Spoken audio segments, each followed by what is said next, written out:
저것들 한번 인사하실까요? 사랑합니다. 축복합니다. 잘 오셨습니다. 오늘 받으시기 바랍니다. 자, 오늘도 주시는 귀한 말씀을 통해서 여러분 신령 가운데 귀한 말씀이 잘 임하시고 또 그 말씀을 따라서 하나님께서 세우신 교회와 여러분의 신앙 가운데서 승리가 있기를 주님을 축복합니다.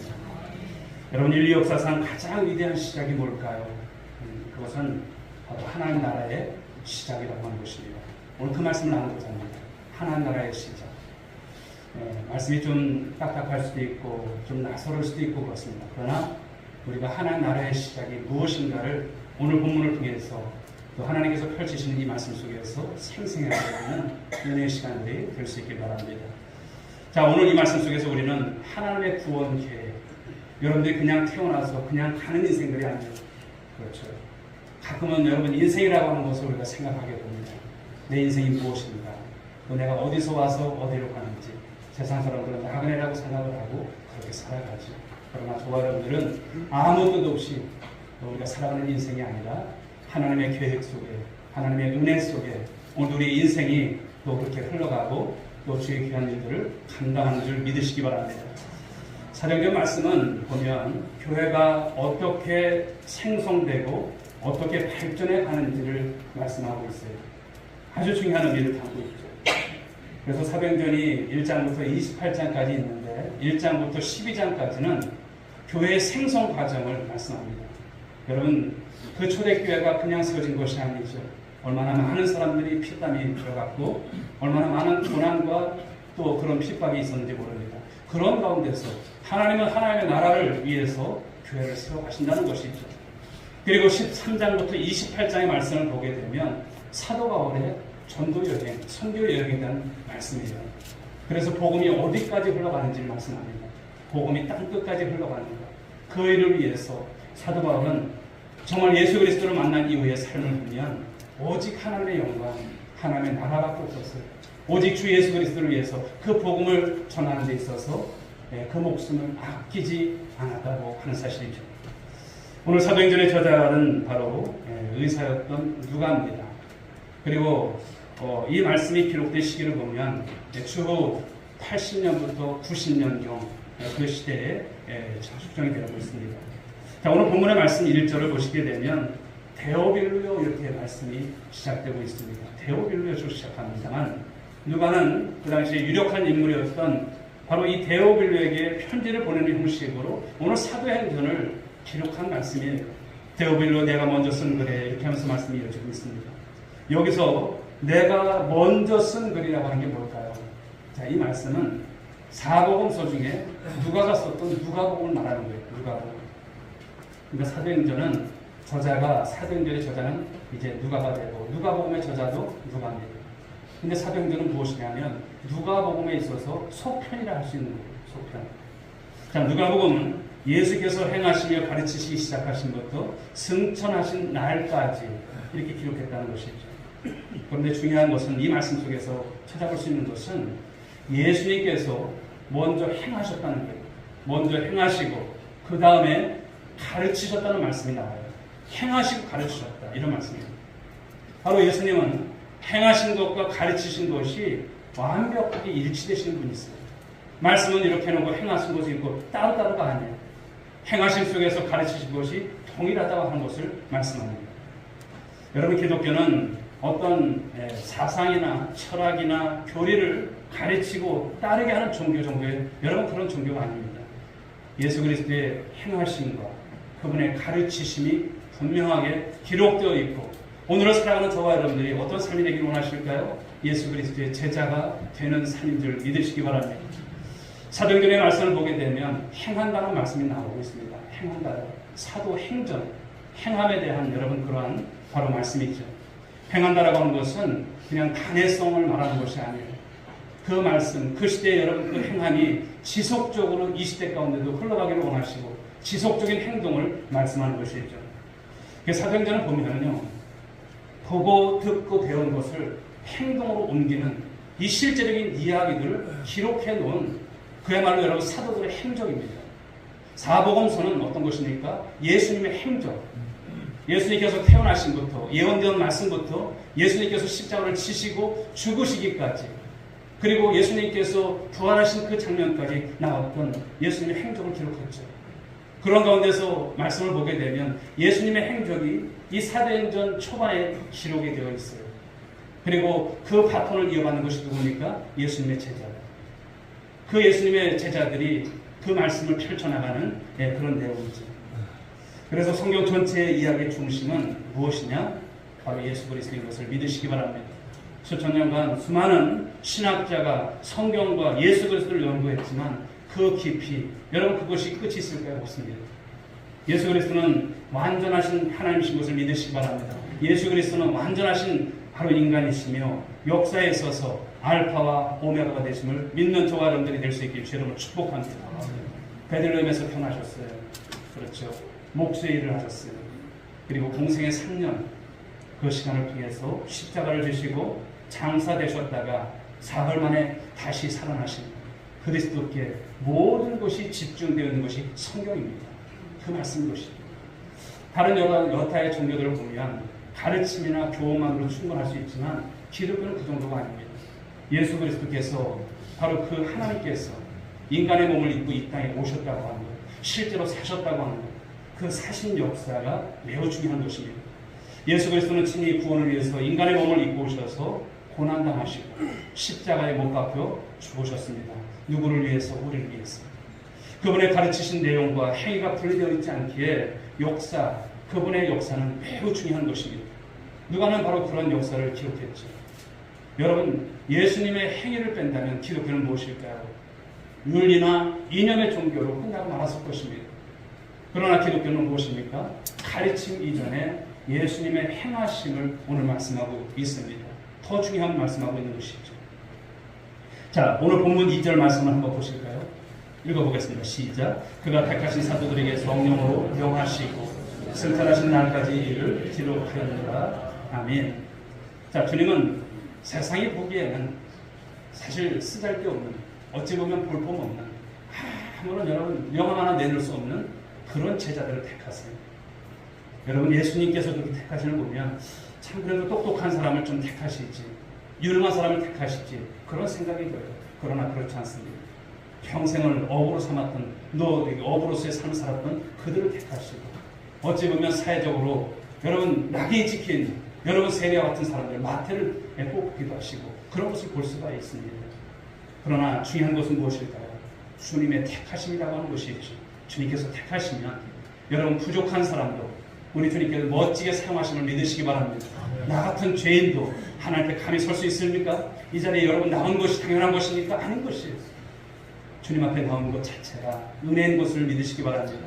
내가 하나님 앞에 오는데 여러분 구원받고 예수 믿고 구원받고 삶을 사는 것이 여러분 은혜 중에 은혜고 기적 중에 기적인 것입니다. 근데 하나님께서 그들을 사용하신다는 거예요. 그 하나님께서 오늘 저와 여러분들을 사용하기를 원하시는 걸 믿으시기 바랍니다. 여러분, 사도라고 하는 것은 아포스톨로죠. 즉 보냄을 받은 자들이에요. 아포스톨로, 사도들은 보내심을 받은 자들인 것이죠. 여기서 중요한 이제 말씀을 보게 되면 사도가 나오고요. 그 뒤이어지는 말씀 속에 성령으로 명하시고 이렇게 말씀을 합니다. 여러분, 하나님 나라의 일이라고 하는 것은 사람이 하는 것이 아닙니다. 하나님께서 세우신 교회는 사람이 이렇게 일하는 것 같지만 사람이 하는 것이 아니에요. 누가 여러분 주도적으로 일하십니까? 성령께서. 여러분 온누리교회를 누가 이끌어가십니까? 성령 하나님께서 이끌어가시는 걸 믿으시기 바랍니다. 사람의 여러분 모습으로 보지 마시고 성령 하나님께서 오늘도 우리의 부족함을 채워가시고 우리를 이끌어가시는 귀한 교회라고 하는 것을 우리는 깨달을 줄 믿습니다. 그래서 사도행전의 말씀을 보시면 아시겠지만 성령님의 역할이 굉장히 많이 나와요. 그렇죠. 성령의 역할이 중요합니다. 그래서 사도행전을 다른 말씀으로 성령 행전이다 이렇게 말씀을 하기도 하죠. 자, 본문 3절 말씀을 보도록 합니다. 읽어봅니다. 시작. 그가 고난받으신 후에 또한 그들에게 확실한 많은 증거로 친히 살아계심을 나타내사 40일 동안 그들에게 보이시며 하나님 나라의 일을 말씀하십니다. 자, 예수님께서 승천하시기 전에 며칠 동안 여러분 이 땅에 계셨을까요? 40일 동안 계셨어요. 40일 동안. 네. 그리고 무엇을 하셨습니까? 제자들을 가르치셨다 이렇게 말씀을 하셨습니다. 자, 이것은 어떤 것입니까? 예수님은 이제 더 이상 여러분 육신의 몸으로 부활하신 몸으로 그들과 함께하지 않아요. 승천하신 다음에 이제 새로운 시대를 여시겠다는 것입니다. 누구를 통해서? 제자들을 통해서. 바로 신약교회의 새로운 출발점을 말씀하는 거예요. 저는 오늘 이 말씀을 준비하면서 이제 상반기를 보내고, 물론 상반기니까 굉장히 반만 된 것 같지만 여름, 무더운 여름을 보내면서 또 새로운 시작, 또 새로운 이제 하반기를 생각하고 구상을 했습니다. 어떻게 출발했으면 좋을까? 그런 생각 가운데서 바로 이 사도행전의 말씀을 붙잡게 된 것입니다. 사랑하는 여러분, 오늘도 주님께서 일하심을 믿으시기 바랍니다. 새로운 출발선에 오늘도 주께서 함께 하심을 믿으시기 바랍니다. 성경 전체를 보시면 창세기 1장부터 11장까지는 여러분들 우리 성경 읽고 공부하신 분들 아시겠지만 인류 일반 역사에 대한 말씀이잖아요. 인류 일반 역사. 세상의 창조가 어떻게 이루어졌는지, 또 인간이 어떻게 타락했는지, 인간의 실패를 말씀하죠. 그러나 하나님께서 내치시고 끝났다 이렇게 하지 않습니다. 창세기 12장의 말씀을 보시게 되면 아브라함을 택하시지 않습니까? 갈대 우르에서 그를 택하셔서 그를 부르셔서 그에게 소명을 주시지 않습니까? 그를 통해서 하나님의 나라를 세워가는 하나님의 구원 역사를 기록한 말씀이 창세기 12장부터 기록이 나와 있죠. 그리고 창세기 후반부에 가서 보게 되면 야곱의 가문, 즉 70인이 요셉으로 인해서 애굽의 고센 땅으로 이주를 합니다. 그렇죠. 이사를 가는 거예요. 애굽 땅으로 가는 거예요. 그리고 그 속에서 430년간 있으면서 야곱의 여러분 12아들들이 바로 이제 중다한 민족을 이루게 되죠. 그러나 고통의 때 하나님께서 그들을 생각하시고 그들을 여러분 애굽에서 이끌어내시는 것을 볼 수가 있어요. 이스라엘 민족입니다. 여러분 여기서 이스라엘 민족은 무엇을 상징할까요? 신약의 교회를 상징하는 거예요. 사도행전을 통해서 교회의 태동이 어떻게 되어졌는지, 하나님 나라가 구체적으로 어떻게 흘러가고 있는지, 그리고 그 교회가 지금 이 시대 가운데서 어떻게 여러분 하나님 나라를 세워가는지를 말씀하고 있는 것이죠. 주님께서 세상에서 마지막 40일 동안 하신 일, 그 말씀은 그들에게 확실한 많은 증거로 친히 살아계심을 나타내셨고 40일 동안 그들에게 보이셨다 이렇게 말씀을 주십니다. 바로 주님께서 승천 직전에 하신 일은요, 바로 제자들을 준비시킨 거예요. 준비시킨 거예요. 오늘도 말씀을 통해서 저와 여러분들이 어떻게 생각해야 될까요? 하나님께서 우리를 준비시키시는구나. 다시 하나님께서 새롭게 하시려고 우리를 준비시키시구나. 그 말씀의 은혜가 여러분 신령 가운데 임하기를 원합니다. 여러분 남은 40일 동안 바로 주님의 사역을 계승해야 할 제자들이에요. 주님은 그들에게 제자 훈련의 총정리이자 핵심적인 내용들을 가르치신 것이죠. 먼저 오늘 본문 3절 말씀을 보시게 되면 예수님은 어떤 여러분 모습으로 그들에게 보이셨습니까? 부활하신 몸으로. 부활이 무엇입니까? 죽었다가 사람이 살아날 수 있어요? 없어요? 근데 예수님은 살아나셨어요. 그 부활의 몸을 이제 제자들에게 직접 내보이신 것입니다. 예수님께서 이렇게 하신 목적이 뭘까요? 부활하신 몸을 왜 보이셨을까요? 그 목적은 부활하신 예수를 목격한 그들 한 사람 한 사람, 그 한 사람 한 사람의 제자들이 바로 증인이 되기를 소원하셨다는 것입니다. 사도행전에서 여러분 증인이라고 하는 단어는 많이 나옵니다. 매우 중요한 단어예요. 헬라어로 보게 되면 마르투스죠. 마티르라고 하는 것이 영어 단어가 있습니다만 순교자라고 하는 거예요. 증인의 삶은 여러분 쉽지 않습니다. 저와 여러분들이 예수 그리스도의 증인이 된다고 하는 것은 때로는 목숨을 내놓을지도 모릅니다. 그런 것입니다. 그냥 예수 믿고 복 받고 예수 믿고 형통하는 거 아닌 것입니다. 우리는 어떤 삶입니까? 증인의 삶을 살아가야 될 그 당위성 있는 사람인 것을 믿으시기 바랍니다. 이제 예수님께서 40일 동안 제자들과 함께 어떻게 하셨을까요? 식사도 같이 했어요. 40일 동안 그들과 함께 하면서 대화하셨어요. 그리고 부활하신 당신의 몸을 보여주셨습니다.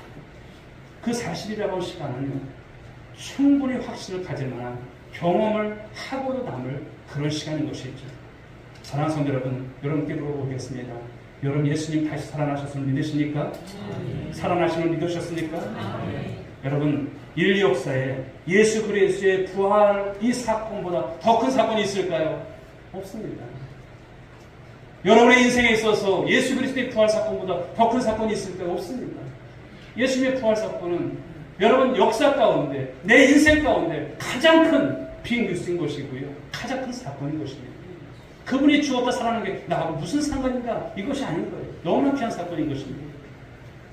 자, 인류 역사를 보시게 되면 죽음의 역사입니다. 그렇지만 예수 그리스도의 부활은 무엇입니까? 그 모든 죽음을 뒤엎어놓는 사건을 말씀하는 것입니다. 여러분, 기독교는 단순한 어떤 신비나 어떤 교리를 여러분 가르치는 것이 아닙니다. 예수가 죽으시고 다시 살아나신 이 사건은 그리스도가 하나님 되심을 입증한 사건임을 믿으시기 바랍니다. 그분이 하나님이세요. 부활하신 예수는 인류에게 있어서 새로운 역사가 되었음을 알려주셨습니다. 더 이상 죽지 않고 영원히 사는 길, 그 길을 열어주신 줄 믿으시기 바랍니다. 영생의 여러분 길을 열어주신 거예요. 부활의 주가 바로 그러므로 사도행전의 핵심적 메시지입니다. 오늘 사도들이 전파한 메시지는 무엇일까요? 사도행전 2장 32절 말씀 보실까요? 읽어봅니다. 시작. 이 예수를 하나님이 살리신지라 우리가 다 일의 증인이로다. 아멘. 자, 여기서 이 일이라고 하는 게 뭘까요? 예수님의 부활을 말하는 거예요. 이 일. 예수님께서 죽었다가 살아나신 이 부활의 일. 이 일에 있어서 그가 다시 살아나셨다. 이렇게 말씀을 하십니다. 여러분, 인류에게 있어서 가장 절실한 메시지가 뭘까요? 그분이 다시 살아나신 것입니다. 여러분, 부활의 복음은 인류 역사의 판도를 바꿔놓은 획기적인 그런 사건인 것이죠. 죽음보다 끔찍한 것이 없고 예수의 십자가 사건은 죽음이 가장 끔찍하게 드러난 그런 사건인 것이죠. 그러나 예수 그리스도의 이 십자가 부활이 그 사망의 권세를 짓밟는 유일한 사건이 되었음을 말씀하는 것입니다. 사랑하는 성도 여러분, 이 부활 사건이 없었다면 복음은 복음이 될 수 없는 거예요. 복음이 아닌 것입니다. 다 있는데 예수님께서 이 땅에 오셨고, 그렇죠, 십자가 지시고 다 했는데 부활이 없다? 그것은 여러분 복음이 아닌 것입니다. 그래서 바울은 고린도전서 15장 14절에서 이렇게 말씀하죠. 읽어봅니다. 시작. 그리스도께서 만일 다시 살아나지 못하셨으면 우리가 전파하는 것도 헛것이요 또 너희 믿음도 헛것이며. 아멘. 예수님이 다시 살아나지 않았다면 기독교는 그야말로 사기치는 것입니다. 그러나 주님은 다시 살아나셨어요. 사랑하는 여러분, 복음의 핵심은 무엇일까요? 복음의 핵심은 바로 십자가와 부활입니다. 누군가 여러분들에게 물어보면 복음의 핵심이 무엇입니까? 기억이 나셔야 돼요. 십자가 그리고 부활입니다. 그 주님을 우리가 믿는 거예요. 그 주님을 믿음으로 말미암아 우리가 구원에 이르게 된 줄 믿으시기 바랍니다. 사랑하는 성도 여러분, 우리는 항상 이 복음, 바로 이 부활의 복음을 우리가 고백하고 이 복음을 증거하는 삶이 될 줄 믿습니다. 자, 우리 말씀 또 한번 보도록 하겠습니다. 우리 요한복음 11장 25절 26절 말씀 읽어봅니다. 시작. 난 예수께서 이르시되 나는 부활이요 생명이니 나를 믿는 자는 죽어도 살겠고 너로 살아서 나를 믿는 자는 영원히 죽지 아니하리니 이것을 네가 믿느냐. 아멘. 이것을 네가 믿느냐 이렇게 말씀하세요. 이 부활을 믿느냐 이렇게 말씀하시는 거예요. 그 부활을 믿어야 우리가 여러분 구원에 이를 것을 말씀하는 것입니다. 사망의 권세까지 통치하시는 바로 그리스도는 왕 중의 왕이십니다. 할렐루야. 왕 중의 왕이십니다. 그분이 다스리는 나라가 구체적으로 드러나고 있고 우리는 그 일에 있어서 무엇입니까? 증인인 것입니다. 우리가 그 증인인 거예요. 여러분, 교회는 어떻게 세워졌습니까? 이 예수 그리스도의 부활 위에 세워진 곳이 교회인 거예요. 우리 온누리 교회가 어떻게 세워졌습니까? 이 부활의 이 고백에 우리가 세워진 곳이 온누리 교회인 줄 믿습니다. 여러분, 신약 그리스도인의 이 정체성은 다름 아닌 여러분 증인인 것입니다. 우리의 삶에 여러분 정체성이 무엇입니까? 증인입니다. 난 증인입니다. 법정에 설 때 여러분 증인들이지 않습니까? 내가 예수 그리스도의 부활에 있어서 증인인 것을 말씀하는 거예요. 여러분, 증인은 무엇입니까? 본 것을 말하는 사람입니다. 본 것을 말하는 사람. 주님께서 다시 살아나셨습니다. 당신도 예수를 믿으면 영원히 살 수 있습니다. 이것을 전하는 바로 이 선은 사람, 바로 그 증인 것이죠. 우리가 누구 덕분에 여러분 복음을 들었고 또 예수를 믿게 되었습니까? 바로 증인들입니다.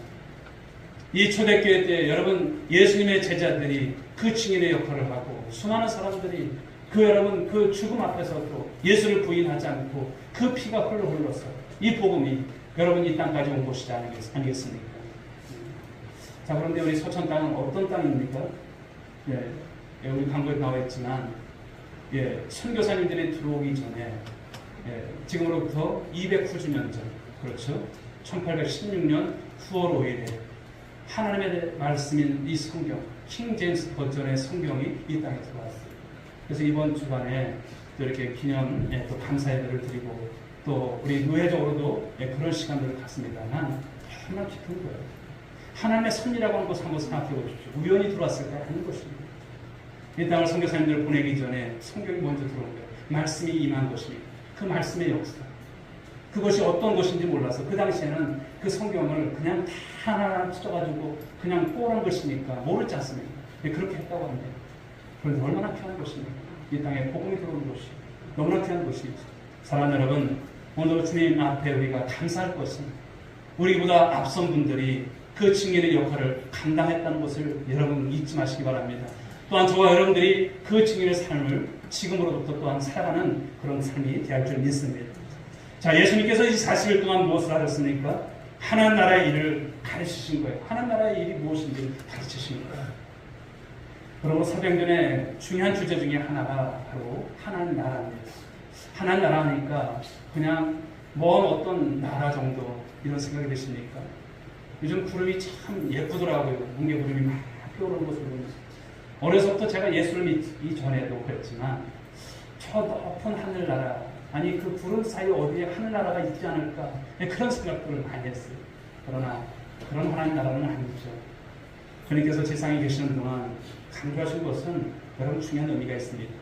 성경 전체 핵심 중 그 주제 중에 하나가 바로 하나님 나라인 것이죠. 여러분, 예수 그리스도께서 이 땅에 오심으로 하나님 나라가 이미 시작된 줄 믿으시기 바랍니다. 이미 시작된 거예요. 그러나 그 나라는 아직 완성 바로 된 것이 아님을 말씀한 것이죠. 자, 우리는 어느 사이에 있을까요? 이미와 아직 사이에 살고 있습니다. 병자를 일으키시고 눈문 자를 눈뜨게 하시고 귀신을 쫓아내시고 죽은 자를 살려내신 것은 예수 그리스도가 오심으로 이 죽음의 권세를 이겨내셨다고 하는 거예요. 바로 하나님의 나라가 이미 시작되었음을 말씀하는 거예요. 그러나 아직도 보면 어떻습니까? 세상을 보면 어떻습니까? 아직도 사단이 계승을 하고 사단의 역사가 끊이지 않아요. 질병이 창궐하고 고난과 전쟁과 이 갈등이 끊임없이 일어나는 그 세상 속에서 우리 역시도 삶을 살아가면서 여러분 신음을 할 수밖에 없는 그런 삶입니다. 그러므로 세상 나라는 소망이 있습니까? 소망이 없습니다. 눈에 보이는 세계는 언젠가는 다 사라질 겁니다. 물질 세계는 유한합니다. 세상은 늘 그렇게 혼란스러운 것을 볼 수가 있죠. 여러분, 그렇다면 예수님께서 이제 부활하신 그 당시 1세기는 어땠을까요? 그때 역시도 보면 나라들 역시도 늘 여러분 정말 오늘날 이상으로 혼란스러웠고 어떤 지도자도 그 혼란을 잠재울 수 있는 지도자는 없었습니다. 예수님께서 공생애를 시작하시면서 첫 일성이 어떤 것입니까? 이제 첫 마디가 마가복음 1장 15절의 말씀이죠. 한번 읽어볼까요? 시작. 이르실 때가 찼고 하나님의 나라가 가까이 왔으니 회개하고 복음을 믿으라 하시더라. 아멘. 하나님의 나라가 가까이 왔으니 회개하라 하는 말씀이에요. 회개하라. 복음을 믿으라. 복음이신 예수 그리스도 이분을 믿으라고 하는 말씀인 것입니다. 왜 하나님 나라를 예수님께서 선포하셨을까요? 이 세상 나라에 여러분 소망이 있습니까? 소망 없는 거예요. 세상 나라 안에서 답을 찾을 수 있을까? 없습니다. 여러분들이 아무리 생각하고 보완을 하고 밤새 잠을 못 자면서 궁리를 하고 한다 하더라도 여러분 어떤 답이 인생의 답이 있을 때 없습니다. 모순과 혼란과 갈등만 가득한 그런 인생인 것이죠. 인간 역사 속에 진정한 왕을 찾아볼 수 없습니다. 여러분, 이스라엘의 남북 역사 열왕기서를 보게 되면 그 남북 역사를 우리가 보지 않습니까? 그것을 말해주는 거예요. 모든 왕이 여러분 성공하는 왕이 있습니까? 없습니다. 다 실패했습니다. 마지막 그래도 남은 왕이라고 하는 것은 유대 왕에서 다윗이죠. 다윗을 통해서 그 예언의 말씀을 보면 참 너무나 신기하고 오묘한 것입니다. 성경은 다윗의 혈통으로 오실 메시아로 인해서 하나님 나라를 완성하실 것을 말씀하셨습니다. 주님은 하나님 나라로 초대하시며 그 나라가 강력하게 시작되었음을 오늘 선포하고 계신 것이죠. 이제는 그 나라가 숨겨진 나라가 아니라 모두에게 드러난 나라, 그 삶 가운데서 조화로운 삶이 오늘도 있음을 믿으시기 바랍니다. 마태복음 4장 23절부터 25절 말씀을 보게 되면 예수님께서 온 갈릴리에 두루 다니시며 천국 복음을 전파하시고 모든 병과 악한 것을 고치셨다라고 이렇게 기록하고 있습니다. 여기서 병을 고치셨다는 것이 무엇일까요? 병을 다스린다라고 하는 의미가 있는 거예요. 주님 앞에 여러분, 병이 어떤 병이든지 여러분 다스림을 받지 못할 병이 있을까요? 다 다스림을 받는 거예요. 귀신을 쫓아낸다는 것은 무엇입니까? 귀신을 다스리는 힘이 그분에게 있음을 말씀하는 거예요. 즉 하나님의 나라는 영토가 따로 있는 것이 아닙니다. 저 구름 어딘가에 하늘 나라에 있을까? 그것이 아닙니다. 하나님 나라에서 오늘 말씀을 보면 가장 중요한 것이 어떤 것일까요? 통치라고 합니다. 통치. 여러분 한 나라에 있어서 여러분 어떤 헌법이 있고 이런 법들이 있고 한 것은 무엇입니까? 통치를 말씀하는 거예요. 누가 다스리느냐가 중요한 것이죠. 우리는 하나님 나라의 관점에서 모든 세상을 바라보는 그런 여러분 영안이 있을 줄 믿습니다. 그런데 제자들은요, 예수님께서 말씀하신 하나님 나라를 잘 이해했을까요? 이해하지 못했어요. 처음엔 이해하지 못했어요. 자, 사도행전 1장 6절의 말씀을 한번 읽어보겠습니다. 시작.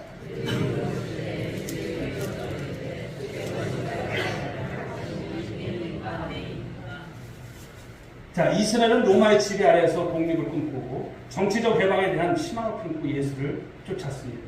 그러나 주님께서 말씀하시는 바로 그 나라는 세상에 속한 나라가 결코 아닌 것이죠. 주님은 정치적 회복이 아닌 눈에 보이지 않는 더 중요한 나라가 있음을 말씀하십니다. 궁극적으로 세상 나라는 어떻습니까? 끝이 반드시 온다는 것을 말씀하는 것이죠. 여러분 기독교는요 무엇을 말합니까? 바로 종말론적 세계를 말합니다. 세계관을 말씀합니다. 모든 것이 끝날이 올 것이고 완성된 하나님 나라가 우리에게 다가오는 그런 순간을 말씀합니다. 지금 보면 어떻습니까? 세상의 전쟁과 재난과 이단이 창궐하고 또 마지막 때에 그런 여러분 현상들, 그 마지막 때에 임박했던 여러분 그런 현상들을 지금 알려주는 시그널, 즉 사인들, 우리 주님께서 우리에게 경고성의 말씀들을 많이 주고 있지 않습니까? 역사의 중심에 하나님 나라가 있고 하나님 나라를 통치하시는 하나님 손에 모든 것이 달려있음을 믿으시기 바랍니다. 즉 우리는 하나님 나라에 이제 눈이 열려져야 할 줄 믿습니다. 우리는 교회 안에 있으며 또 교회도 하나님 나라 안에 속해 있습니다. 우리가 교회를 세워가고 헌신해야 하지만 그보다 더 위에 있는 것이 무엇입니까? 바로 하나님의 나라인 것입니다. 예수님께서 남은 40일 동안 하신 메시지, 그것은 다른 것이 아닙니다. 너희들 앞으로 이렇게 돈 벌어, 이렇게 살아, 이런 건 아니었습니다. 하나님 나라에 대해서 말씀하셨습니다. 사도행전은 하나님 나라로 시작해서 어떻게 끝났습니까? 하나님 나라로 끝납니다.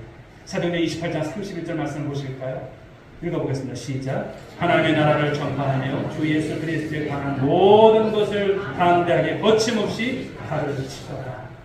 변화된 제자들의 모습이죠. 하나님 나라는 우리는 우리의 왕국을 꿈꾸거나 예수 믿고 나 혼자 잘 먹고 잘 살고 이런 형통의 이 복음에 사로잡힐 때가 때로는 있어요. 이웃 교회가 잘 되든지 안 되든지 망하든지 우리 교회만 잘 되면 되지 라고 하는 이 개교회주의도 하나님 나라를 놓치면 바로 일어날 수 있는 현상을 말씀하는 것이죠. 사랑하는 여러분, 하나님의 나라는 멀리 있는 것이 아닙니다. 장차 미래에 펼쳐질 나라이기도 하지만 현재적인 하나님의 나라도 있음을 성경은 말씀합니다. 누가복음 17장 20절 21절 말씀 읽어보겠습니다. 시작. 바리새인들이 하나님의 나라가 어느 때에 임하리이까 묻거늘 예수께서 대답하여 이르시되 하나님의 나라는 볼 수 있게 임하는 것이 아니요 또 여기 있다 저기 있다고도 못하리니 하나님의 나라는 너희 안에 있느니라. 할렐루야. 너희 안에 있느니라. 어떤 나라가 하나님의 나라가 바로 그 나라의 통치를 받고 살아가는 저희들입니다. 그 나라의 왕이 누구십니까? 우리 주님이십니다. 왕의 왕되심을 인정하는 것입니다. 우리는 지금 왕이신 예수님의 다스림을 받으며 살아가고 있는 것이죠. 왕이신 주님을 예배하고 하나님 외에 다른 왕을 섬기지 않는 신앙의 고백을 가지고 있습니다. 물질이나 세상의 성공으로 여러분 우리에게 있어서 결코 왕이 되어서는 안 될 것입니다. 우리는 하나님 나라의 시민이에요. 그 하나님 나라의 법칙을 따라서 세상 사람들과는 다른 방식으로 살아가도록 똑같이 살지 마세요. 세상 사람들은 어떻습니까? 땅을 해야 얻어지고 그렇죠. 죽기 살기로 해야 무엇인가 거머쥘 줄 알아요. 어리석은 것입니다. 여러분 교회 나와서 우리가 무엇을 배웁니까? 이런 삶이 아닌 것을 배웁니다. 하나님 내 힘은 부족하지만 하나님 도와주세요. 좀 도와주세요. 이것이 여러분 신앙입니다. 여러분 진정한 왕은 예수 그리스도밖에 없는 여러분 그런 고백을 가진 여러분들의 신앙이 될 수 있길 바랍니다. 그분의 통치를 매일 받고 살아가게 될 때 여러분 안에 진정한 바로 샬롬이 일어나는 것입니다. 공동체 안에 예수 그리스도가 진정한 왕이 되실 때 공동체 안에 샬롬이 일어나는 것입니다. 예수 믿고 성령 받으면 그곳에 하나님의 나라가 임하는 것입니다. 하나님 나라의 전모가 어떻게 교회를 통해서 확장되어져 가는가를 우리는 여러분 사도행전을 통해서 이제 깨달아 볼 수 있습니다. 주님은 산상수훈에서 그런 말씀을 하시죠. 마태복음 6장 33절에서 읽어볼까요? 그런즉 너희는 먼저 그의 나라와 그의 의를 구하라. 그리하면 이 모든 것을 너희에게 더하시리라. 아멘. 그리스도인이라면 마땅히 하나님 나라를 추구할 줄 믿습니다. 교회는 하나님 나라를 위해서 존재하는 것이고 하나님의 왕국을 세워가는 일에 있어서 우리의 모든 초점이 그곳에 맞춰져야 하는 것입니다. 그 일을 위해서 오늘 예수님의 이 부활 사건은 우리에게 의미가 있어요? 없어요? 너무나 큰 의미인 것입니다. 하나님의 나라는 영원히 차지 않습니다. 완성된 하나님의 나라가 점점 우리에게 다가오고 있어요. 예수는 오늘도 살아계십니다. 주님은 현실이 됩니다. 주님의 말씀은 현실이 됩니다. 그리고 교회는 지금도 그분의 통치 속에서 살아있음을 믿는 저와 여러분들 될 수 있길 바랍니다. 우리는 바로 이 하나님의 나라의 시작을 목격하고 경험하는 특권을 누린 성도들입니다. 여러분 한 분 한 분이 누굴까요? 바로 교회입니다. 그리고 증인입니다. 그리고 하나님 나라에 우리는 여러분 일꾼인 거예요. 잘났던 못났던. 그렇죠. 우린 일꾼인 것입니다. 여러분들의 마음이 오늘 불안하고 힘드십니까? 그렇다면 그분을 모셔드리십시오. 그분을 내 안에 모셔드리면 여러분 안에 여러분 천국이 임할 것입니다.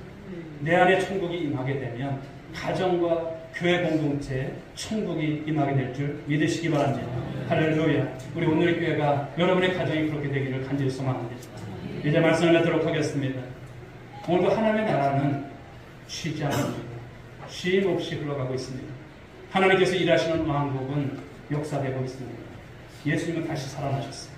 인류 역사의 운명을 바꾸는 이 부활의 복음 위에 세워진 바로 그리스도의 증인들로 하나님 나라의 시작을 온전히 이루어가는 일에 저와 여러분들이 헌신하시고 또 쓰임받는 우리 모든 성도들이 되어질 수 있기를 주님의 이름으로 축원드리겠습니다.